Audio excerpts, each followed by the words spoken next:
ബഷീർ തൃപ്പേക്കുളത്തിൻ്റെ 4 ദിവസത്തെ കഥ. 4 ദിവസത്തെ കഥ നിങ്ങൾക്കായി അവതരിപ്പിക്കുന്നത് റംല ഇക്ബാൽ. 4 ദിവസത്തെ കഥ. 1-ാം ദിവസം. കണ്ണു തുറന്നപ്പോൾ വല്ലാത്ത ക്ഷീണം. ഒന്നും അറിഞ്ഞിരുന്നില്ല. ആദ്യമായി ഭൂമിയിലേക്കെത്തിയ ഒരു വലിയ കുട്ടി കിടക്കുന്നതായി എനിക്ക് തന്നെ തോന്നി. കണ്ണുമിഴിച്ച് ചുറ്റും നോക്കി. വെള്ളവിരിയിട്ട കിടക്ക, വെളുത്ത തലയിണ. ഞാനിത് എവിടെയാണ്? തികച്ചും അപരിചിതമായൊരു ലോകം. സ്വർഗമാണോ ഇത്? അപ്പോൾ ഞാൻ മരിച്ച സ്വർഗത്തിലെത്തിക്കാണും. അതെങ്ങനെ ശരിയാകും? ദൈവത്തിൻ്റെ വിചാരണയെ നേരിട്ടില്ലല്ലോ. ചോദ്യങ്ങളും ആരും ചോദിച്ചില്ല. അപരിചിതമായ തണുത്ത കാറ്റുള്ളൊരു ലോകത്ത് ഞാൻ എത്തപ്പെട്ടിരിക്കുന്നു. അച്ഛൻ കണ്ണു തുറന്നോ? വെള്ളവസ്ത്രമിട്ട മാലാഖയുടെ ചോദ്യം. എന്നെ അച്ഛൻ എന്ന് വിളിച്ചതെങ്ങനെ? മുസ്ലിങ്ങൾ വാപ്പാന്നല്ലെങ്കിൽ ഉപ്പ എന്ന് വിളിക്കും. ഓ തെറ്റി, ഇത് സ്വർഗമാണല്ലോ. ഞാൻ അച്ഛൻ എന്ന് വിളിച്ചയാളെ ഒന്ന് തിരിഞ്ഞു നോക്കാമെന്ന് കരുതി കിടക്കയിൽ നിന്ന് അനങ്ങാൻ ശ്രമിച്ചു. അനങ്ങല്ലേ അച്ഛാ, ഇഞ്ചക്ഷൻ എടുത്തുകൊണ്ടിരിക്കുക. ഇളകാൻ പാടില്ല. ഇപ്പോൾ എവിടെയാണ് കിടക്കുന്നതെന്ന് വല്ല ഓർമ്മയുണ്ടോ? ICUവിലാണ്. മറന്നുപോയോ? അത് കേട്ട് ഞെട്ടിയില്ല. ഓർമ്മ വന്നു തുടങ്ങി. ഇന്നലെ രാത്രി കാലുകൾ രണ്ടും തളർന്ന് ഇടത് കൈ പൊക്കാൻ പറ്റാതെ വീട്ടിൽ തളർന്നു വീണു. പതുക്കെ ഇഴഞ്ഞ് കട്ടിലിൽ കയറി കിടന്നു. പല്ലിയെപ്പോലെ അള്ളിപ്പിടിച്ചു കയറി. പിന്നെ വീട്ടുകാർ ഇവിടെ എത്തിച്ചതാണ്. പതിയെ കാലനക്കി നോക്കി. ഇല്ല, അനങ്ങുന്നില്ല. കൈ പൊക്കാൻ ശ്രമിച്ചു. തൊട്ടടുത്തുണ്ടായിരുന്ന മാലാഖ തടഞ്ഞു. പാടില്ല അച്ഛാ, കയ്യും കാലും അനക്കേണ്ട. എന്തായാലും ഓർമ്മ തിരിച്ചു വന്നു. ചുറ്റും പകച്ചു നോക്കി. നേഴ്സുമാർ മരുന്നുമായി നടക്കുന്നു. എൻ്റെ ഇടത് കൈയിൽ ഇഞ്ചക്ഷൻ നടന്നുകൊണ്ടിരിക്കുന്നു. വലതു കൈ നിശ്ചലമായി കിടക്കുന്നു. നേഴ്സ് വീണ്ടും തുടർന്നു. അച്ഛാ, ഇഞ്ചക്ഷൻ മരുന്ന് തീർന്നാൽ പല്ലു തേച്ചോളൂ. ഇവിടെ തന്നെ എല്ലാം? ഞാൻ ചോദിച്ചു. എനിക്കൊന്ന് ബാത്റൂമിൽ പോകാൻ പറ്റുമോ? എങ്ങനെ പോകും? നടക്കാൻ പറ്റുമോ? പറ്റില്ല. ഇവിടെ തന്നെ എല്ലാം. അപ്പീടലും മൂത്രമൊഴിക്കലും ഇവിടെ തന്നെ. ഡയപ്പർ ഇട്ടിട്ടുണ്ട്, പേടിക്കണ്ട. നേഴ്സ് തുടർന്നു പറഞ്ഞുകൊണ്ടിരുന്നു. ഞാൻ ICUവിൽ ബന്ധനസ്ഥനായി എന്നെനിക്ക് മനസ്സിലായി. തളർന്നുപോയി. ഇനിയൊരു എഴുന്നേൽക്കലില്ലേ? കാലുകുത്തി ചവിട്ടി ഭൂമിയിൽ ഇനി നടക്കാൻ പറ്റില്ലേ? എനിക്ക് കരച്ചിൽ വന്നു. കണ്ണീരാണെങ്കിൽ തുടയ്ക്കാനും വയ്യ. അച്ഛൻ എന്തിനാ കരയുന്നത്? വിഷമിക്കണ്ട. ടിഷ്യൂ കൊണ്ട് എൻ്റെ കണ്ണുനീർ നേഴ്സ് തുടച്ചു തന്നു. ദാ മരുന്ന് തീരാറായി, വേഗം പല്ല് തേച്ചോളൂ. ഭാര്യ ഇഡ്ഡലിയും ചായയും കൊണ്ടുവന്നിട്ടുണ്ട്. എനിക്കവരെ ഒന്ന് കാണാൻ പറ്റുമോ? പറ്റില്ല, ഇവിടേക്ക് പ്രവേശനമില്ല. നേഴ്സ് അത് പറഞ്ഞ് നടന്നുപോയി. ഞാനിവിടെ തനിച്ചായിരിക്കുന്നു. കിടന്നുകൊണ്ട് തന്നെ ചുറ്റും നോക്കി. മുമ്പിലെ 4 ബെഡുകളിലും ആളുകളുണ്ട്. ഞാൻ കിടക്കുന്ന ബെഡിൻ്റെ 2 സൈഡിലും ഓരോ ബെഡുകളും കണ്ടു.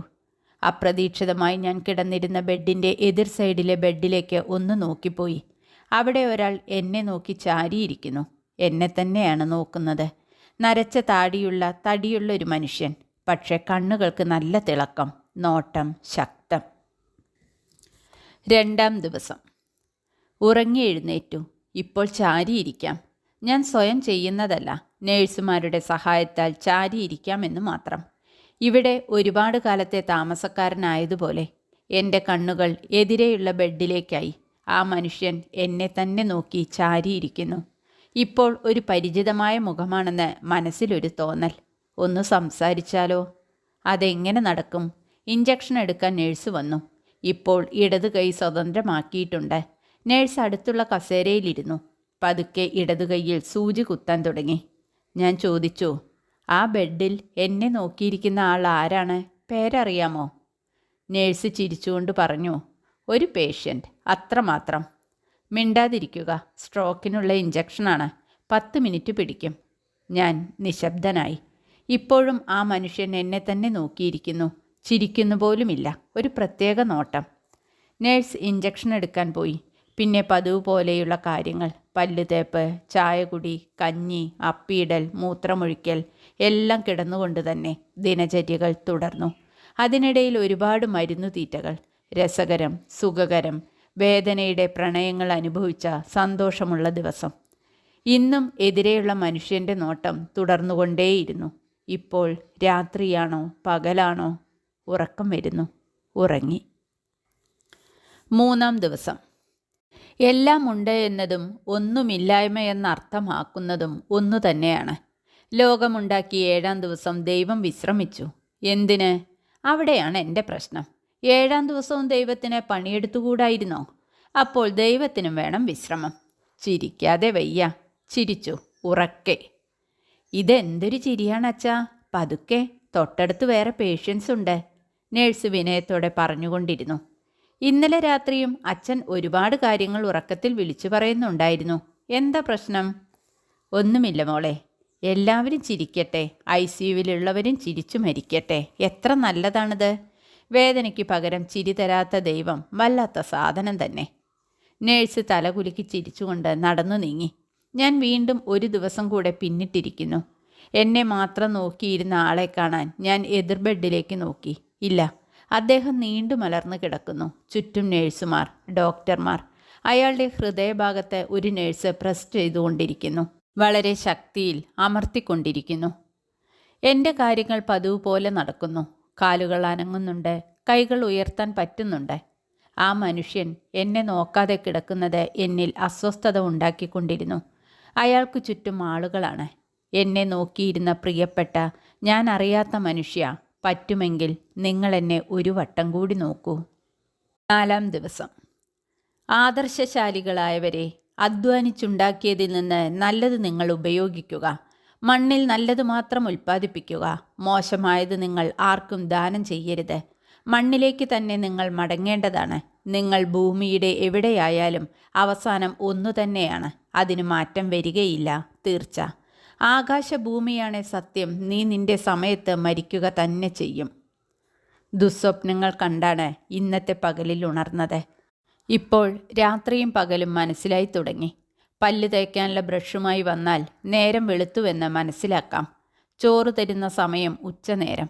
കട്ടൻ ചായയും റസ്കും വൈകിട്ട്. കഞ്ഞി വന്നാൽ രാത്രി. ഒരു ദിവസം എന്നത് ഇപ്പോൾ ഇങ്ങനെ നീങ്ങുന്നു. അറിഞ്ഞുകൊണ്ട് തന്നെ എതിരിലെ ബെഡിലേക്ക് നോക്കി. അയാളില്ല. ബെഡ് എടുത്തു മാറ്റി ഡെറ്റോൾ ഒഴിച്ച് വൃത്തിയാക്കുന്നു. അയാൾ എവിടെ? എൻ്റെ അസുഖം മറന്ന് ഞാൻ അയാളെ കണ്ണുകൾ കൊണ്ട് പരതാൻ തുടങ്ങി. നേഴ്സ് ഇഞ്ചക്ഷൻ എടുക്കാൻ വന്നു. ഞാൻ ചോദിച്ചു, ആ ബെഡിൽ കിടന്ന എന്നെ നോക്കിക്കൊണ്ടിരുന്ന ആളെവിടെ? നേഴ്സ് നിസ്സംഗതയോടെ മറുപടി തന്നു, അയാൾ മരിച്ചു. ഞാൻ ഞെട്ടി. അയാൾ മരണം ഉറപ്പിച്ചു വെച്ച ഒരു പേഷ്യൻ്റായിരുന്നു. നേഴ്സ് ഇതും പറഞ്ഞ് ഇഞ്ചക്ഷൻ എടുത്തു പോയി കഴിഞ്ഞു. ഞാനിപ്പോൾ ശൂന്യമായൊരു ലോകത്തിരിക്കുന്നത് പോലെ തോന്നി. നോട്ടത്തിൽ അയാൾ എന്നെ കീഴടക്കിയിരിക്കുന്നു. ഈ ലോകത്ത് നോട്ടം കൊണ്ട് എന്നെ ജീവിപ്പിച്ച സഹോദരൻ മരിച്ചിരിക്കുന്നു. ഇപ്പോൾ ഞാൻ കിടക്കുന്ന ബെഡിൻ്റെ തൊട്ടടുത്ത് എനിക്ക് കാണാവുന്ന വിധത്തിൽ അയാളുടെ ശരീരം ഒരു പെട്ടിയിൽ. മുഖം വെള്ളത്തുണിയാൽ മറച്ചത് കാരണമായിരിക്കാം എന്നെ നോക്കാത്തത്. ആരായിരുന്നു ഇദ്ദേഹം? ഞങ്ങൾ തമ്മിൽ എന്താ ബന്ധം? ഞാൻ സ്വയം ചോദിച്ച് ഉത്തരം കണ്ടുപിടിക്കാൻ ശ്രമിച്ചു. ഇനി ഉത്തരം കിട്ടിയിട്ട് എന്തു കാര്യം? അയാളുടെ മൃതദേഹം എൻ്റെ അരികിൽ നിന്ന് മറഞ്ഞു. നേഴ്സുമാർ ആ ബെഡ് ക്ലീനാക്കി വിരിച്ചു കഴിഞ്ഞു. എനിക്ക് ഇഡ്ഡലിയുമായി വന്ന നേഴ്സിനോട് ഞാൻ ചോദിച്ചു, ആ ബെഡ് ക്ലീനാക്കി വെച്ചു, അടുത്ത ആളെയും കാത്ത് അല്ലേ? നേഴ്സ് വിഷമത്തോടെ എന്നെ നോക്കി. ഒന്നും പറഞ്ഞില്ല. ഒടുവിൽ ഇങ്ങനെ പറഞ്ഞു, അച്ഛൻ ഇന്ന് പോകാം, ഇവിടെ നിന്ന് ഡിസ്ചാർജാണ്, റൂമിലേക്ക് പോകാം. എനിക്ക് സന്തോഷം തോന്നിയില്ല. പിന്നീട് കാര്യങ്ങൾ പെട്ടെന്നായിരുന്നു. മരുന്നുകൾ തന്നു, ECG എടുത്തു, വീൽചെയർ വന്നു. അതിലെന്നെ 2 പേർ പൊക്കിയിരുത്തി ICUവിൽ നിന്ന് പുറത്തേക്ക്. പുറത്ത് ഭാര്യയും മകളും ഉണ്ടായിരുന്നു. അവരുടെ മുഖത്ത് സന്തോഷം. ഞാനും സന്തോഷിച്ചു. വീൽചെയർ മുന്നോട്ട് നീങ്ങുമ്പോൾ ഞാൻ അടഞ്ഞ ICUവിൻ്റെ വാതിൽക്കലേക്ക് അറിയാതെ ഒന്ന് നോക്കിയപ്പോൾ അയാൾ എന്നെ നോക്കി നിൽക്കുന്നതായി എനിക്ക് തോന്നി. ബഷീർ തൃപ്പേക്കുളം എഴുതിയ 4 ദിവസത്തെ കഥ ഇവിടെ അവസാനിക്കുന്നു. നന്ദി.